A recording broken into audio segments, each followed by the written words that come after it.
J'ai créé avec Loïc Le Gaillard Carpenter's Workshop Gallery à Londres et aujourd'hui à Paris.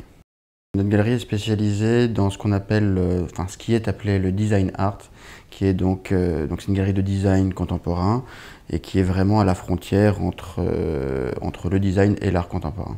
Nous représentons 17 artistes et nous produisons avec eux ce qu'on appelle des body of work, des ensembles de 5, 6, 7, 8 pièces qui constituent normalement un ensemble cohérent. Alors, nos objectifs de galerie par rapport au marché sont très clairs, dans le sens où pour moi la galerie est un outil au service des artistes. Voilà, donc plus l'outil est fort, plus on arrivera à prêcher notre bonne parole d'une façon le plus large possible. Et nos ambitions sont absolument internationales, dans le sens où je pense qu'il faut aujourd'hui que les artistes soient montrés aux quatre coins de la planète. C'est pour ça qu'on fait beaucoup de foires, c'est assez éreintant, je veux dire. Cette année, on va faire 9 foires, par exemple. Là, on est au mois de juin, il nous en reste 7 à faire jusqu'à la fin de l'année. Et ça passe aussi par la création de galeries, sachant que le marché du design contemporain est un tout petit marché. Il y a une vingtaine de galeries dans le monde, donc c'est vraiment rien du tout. Peut-être 30 si vraiment on compte très très large, avec celles qui sont créées ces dernières années. Et donc on se rend compte qu'on n'a pas vraiment de relais. On n'est pas comme dans l'art contemporain où il y a vraiment beaucoup de galeries d'art contemporain qui font un vrai travail de représentation. Dans le design, ça reste quelque chose de très nouveau et quelque chose d'assez petit. Donc là, on est sur différents projets d'ouverture de galeries dans différents pays. Avant, oui, c'est-à-dire quand je dis avant, c'était il y a quelques années, il y a encore 2 ans, c'était rentable. C'est-à-dire qu'on facturait plus, on margeait plus que les coûts.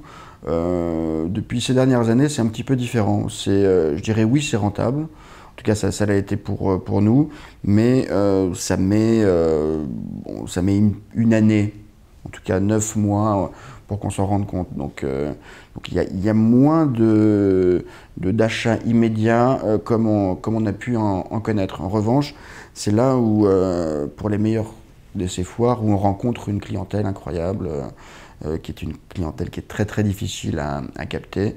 Et pour ça, c'est, je pense, primordial de faire des foires. On travaille depuis quasiment le début de la création de la galerie avec le Victoria et Albert Museum, qui nous a suivis d'une façon hallucinante, comme on n'a jamais vu, parce qu'ils nous ont suivis quand c'était difficile de nous suivre, quand nos artistes n'étaient pas connus ni même reconnus, et la galerie non plus, donc c'était un vrai engagement. Et grâce à eux, on a pu réaliser des projets, montrer ces projets, qu'on a pu utiliser comme levier pour en faire d'autres, donc ça a été formidable. Et en France, ça démarre également. Là, on a 2 pièces d'Andrea Branzi qui passent en commission pour l'acquisition au Centre Georges Pompidou. On vient d'avoir une pièce qui a été acquise par le Musée des Arts Décoratifs de Robert Stadler via le FRAC ou le FNAC, je m'en sors plus. On remplit des dossiers pour justement les FRAC et FNAC d'une façon régulière. Donc oui, il se passe des choses. À New York, on a énormément travaillé avec un musée qui se spécialise un petit peu sur notre spécialité, qui s'appelle le Museum of Art and Design, MAD Museum, donc qui est à Columbus Circle à New York. Et oui, et qui sont de vrais acteurs pour nous, parce que ils nous achètent des pièces. Donc ça, c'est formidable.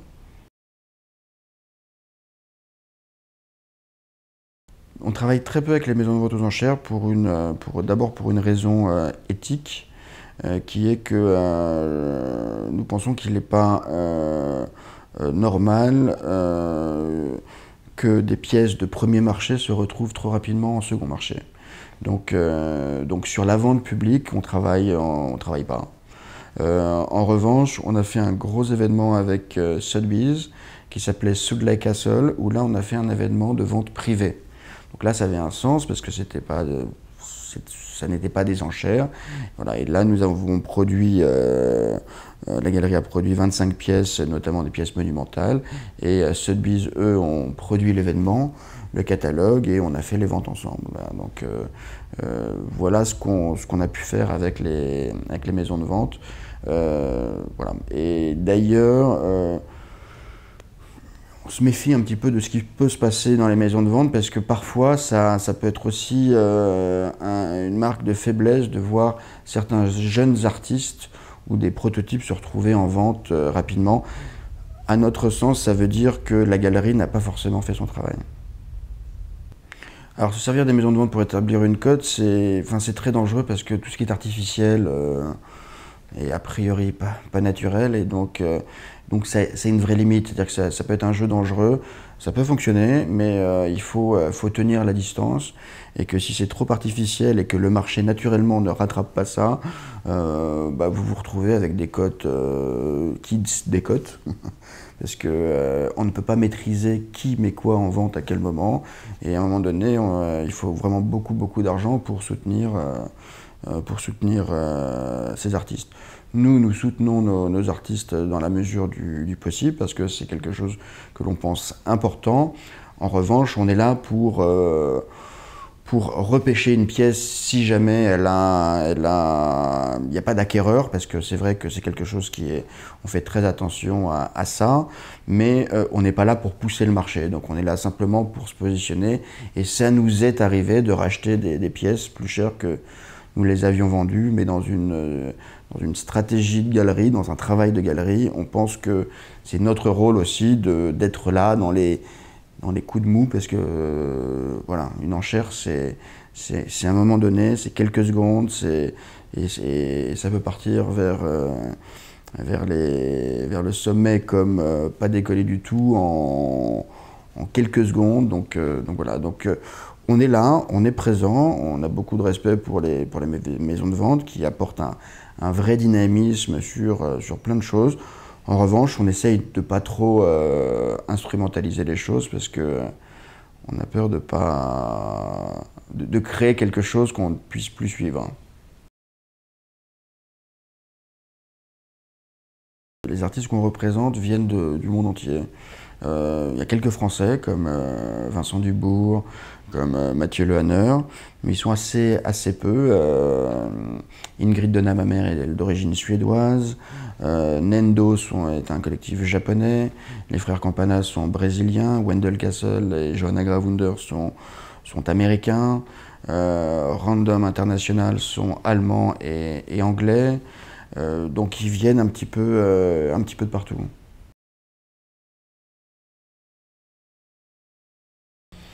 En ce moment, nous présentons une exposition qui s'appelle Big Sky, d'œuvres de Johanna Gravounder. Donc, Johanna Gravounder est américaine.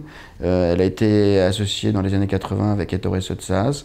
Et là, elle a fait un travail très sculptural. Donc, ce sont principalement des luminaires, mais qui ont des formes très minimalistes. C'est vraiment un hommage aux minimalistes américains des années 60. Et en même temps, elle intègre dans ses formes très minimalistes même, dirais-je, l'élément de lumière qui adoucit les choses, qui donne une espèce de mysticisme, etc.